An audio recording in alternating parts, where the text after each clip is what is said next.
नमस्कार भक्तांनो. श्री ब्रह्मचैतन्य गोंदवलेकर महाराज अमृतवाणी या आपल्या यूट्यूब चॅनलमध्ये सर्व राम भक्तांचे आणि साधकांचे मनापासून स्वागत आहे. आज आपण साक्षात परब्रह्मस्वरूप श्री ब्रह्मचैतन्य गोंदवलेकर महाराजांच्या अमूल्य प्रवचन संग्रहातील एका अशा अत्यंत महत्त्वाच्या आणि धीर देणाऱ्या विषयावर सखोल चिंतन करणार आहोत, ज्याची गरज आज प्रत्येक माणसाला आहे. तो म्हणजे कठीण प्रसंगात आणि मोठ्या संकटात मनाचा संयम कसा राखावा आणि रामावर भार टाकून निर्भय कसे व्हावे. भक्तांनो, आयुष्य हा काही कायम सरळ रस्ता नसतो. कधी सुखाची हिरवळ असते तर कधी दुःखाचे वाळवंट. कधी अचानक आजारपण येते, कधी व्यापारात मोठे नुकसान होते.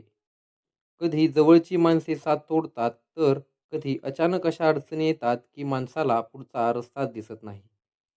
अशा वेळी माणूस हवालदिल होतो. त्याची बुद्धी काम करेनाशी होते आणि तो चिंतेच्या गर्तेत बुडून जातो. श्री गोंदवलेकर महाराज अत्यंत करुणेने सांगायचे, अरे बाबांनो, संकटेही कोणाला चुकत नाहीत. ती देवाच्या अवतारांनाही सोसावी लागली. पण खरा साधक आणि रामभक्त तोच जो संकटाच्या वादळात नामाची ढाल हातात धरून ताठ मानेने उभा राहतो. संकटाला घाबरून पळू नका. तर हे रामा, ही तुझीच इच्छा आहे असे म्हणून सर्व भार रामावर सोपवून द्या. मग बघा, ते संकट तुमचे काहीही वाकडे करू शकणार नाही.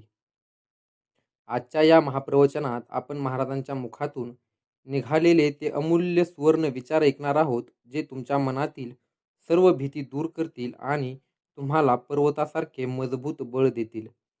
चला तर मग अगदी शांत चित्ताने या अमृतवाणीचा आनंद घेऊया.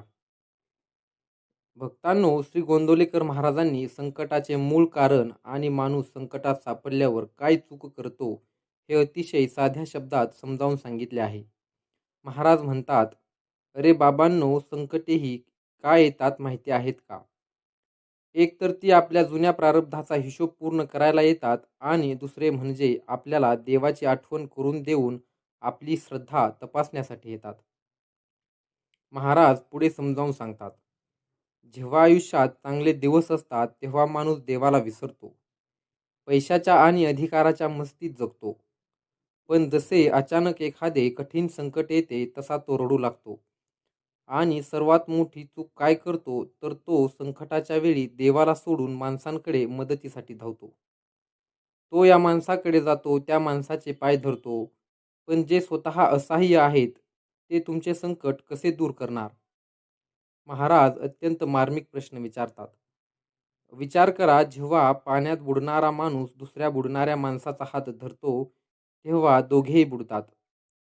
मग या संसारातील सामान्य माणसाकडे मदत मागण्यापेक्षा ज्याच्या हातात या संपूर्ण विश्वाची दोरी आहे, त्या साक्षात रामरायाचा हात का धरत नाही?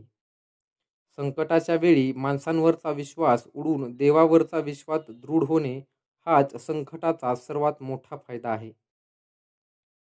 अनेक भक्त महाराजांकडे यायचे आणि रडत विचारायचे, महाराज, तुम्ही सांगता की रामावर भार टाका, पण भार टाकणे म्हणजे नक्की काय करायचे?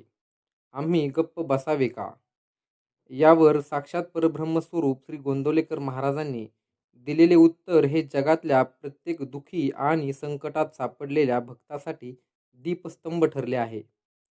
महाराज म्हणाले, अरे बाळांनो, रामावर भार टाकणे म्हणजे आळशी होऊन बसणे नव्हे, तर हाताने आपले कर्तव्य प्रामाणिकपणे पार करत राहणे आणि परिणामाची चिंता पूर्णपणे रामाच्या चरणी अर्पण करणे. महाराज एक अद्भुत दृष्टांत देतात. लहान बाळ जेव्हा आईच्या कडेवर असते तेव्हा बाळ स्वतःच्या पायावर जोर देते का? की आई आपल्याला पाडेल या विचाराने घाबरते? मुळीच नाही. बाळ निष्काळजीपणे आईच्या गळ्याला मिठी मारते, कारण त्याला माहीत असते की आई मला कधीच पडू देणार नाही. अगदी तसेच जेव्हा संकट येईल तेव्हा मनातून म्हणा, हे रामा, हा प्रसंग तूच आणला आहेस आणि यातून बाहेर काढणाराही तूच आहेस. मी आता चिंता करत नाही, मी फक्त तुझे नाव घेतो. यालाच म्हणतात रामावर भार टाकणे. महाराज पुढे म्हणतात, ज्याने स्वतःचा भार रामावर टाकला त्याचा भार वाहणे हे साक्षात रामाचे कर्तव्य बनून जाते.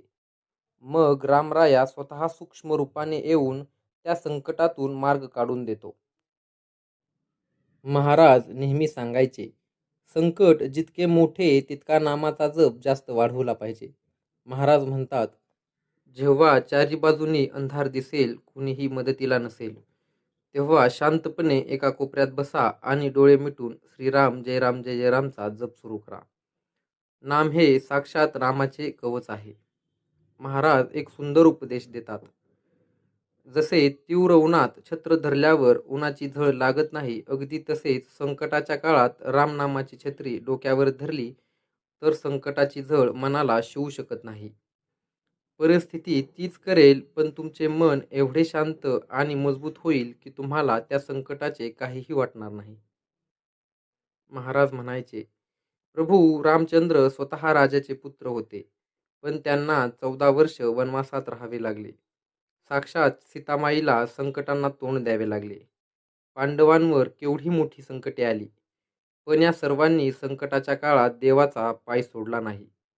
संतांवर जेव्हा जेव्हा संकटे आली तेव्हा त्यांनी नामाचा आश्रय अधिक घट्ट धरला. म्हणूनच काळालाही त्यांच्यापुढे झुकावे लागले. महाराज म्हणतात, जर आयुष्यात प्रतिकूल परिस्थिती आली नाही तर तुमच्या श्रद्धेची परीक्षा कशी होणार? संकट हे तुम्हाला संपवायला येत नाही, तर तुमच्यातली भक्ती आणि धैर्य उजळून निघण्यासाठी येते. भक्तांनो, तुमच्या आयुष्यात कोणतेही कठीण संकट आले तर श्री ब्रह्मचैतन्य गोंदवलेकर महाराजांनी दिलेले हे 5 सुवर्ण नियम ताबडतोब अंमलात आणा. नियम पहिला, घाबरून निर्णय घेऊ नका. संकटाच्या वेळी मन अस्वस्थ असताना कोणताही मोठा निर्णय घेऊ नका. आधी मन शांत करा. नियम दुसरा, माणसांकडे याचना करू नका. माणसांसमोर रडण्यापेक्षा रामाच्या चित्रासमोर जाऊन अश्रू ढाळा, तोच खरा आधार देईल. नियम तिसरा, हे रामाचे आहे असा भाव ठेवा. म्हणा की हे दुःख रामाने दिले आहे, यातही माझे काहीतरी भलेच दडले असेल. नियम चौथा, नामाची संख्या वाढवा. संकटाच्या काळात इतर सर्व विचार बाजूला ठेवून जास्तीत जास्त श्रीराम जय राम जय जय रामचा जप करा. नियम पाचवा, धैर्य बाळगा. लक्षात ठेवा, कोणतीही रात्र अमर नसते. तांबडे फुटणारच असते. संकट कायम टिकत नाही, ते निघून जाणारच आहे.